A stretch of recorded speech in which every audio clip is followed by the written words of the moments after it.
My grandfather helped build the Titanic, helped put the engines into it. And as a result of his work doing this and helping to build other ships, the firm thought they would reward him by a trip on the Titanic on its maiden voyage. And they appointed him as one of the guarantee group. He really was in lap of luxury. He was travelled second class, which is, in those days, it was a lot better than first class nowadays. And it's ironic that he should have lost his life because of something the firm wanted to reward him with.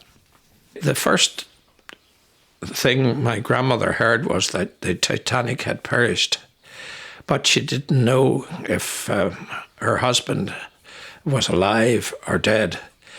Eventually, she got the information from Harlan Wolff that he had been lost at sea. Must have been a terrible thing for her, apart from the loss of her husband and the loss of the father of four of her children. It was the loss of the income coming into the house. And in those days, there wasn't the welfare state that there is today. So it must have been a very worrying time. But one of the objects I have is my grandfather's whistle.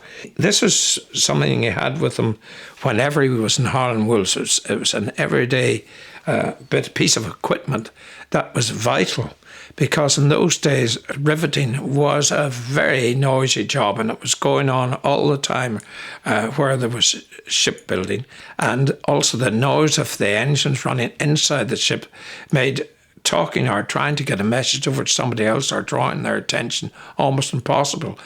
But the whistle made the difference, and anything that I have relating to the Titanic will be passed on to my son.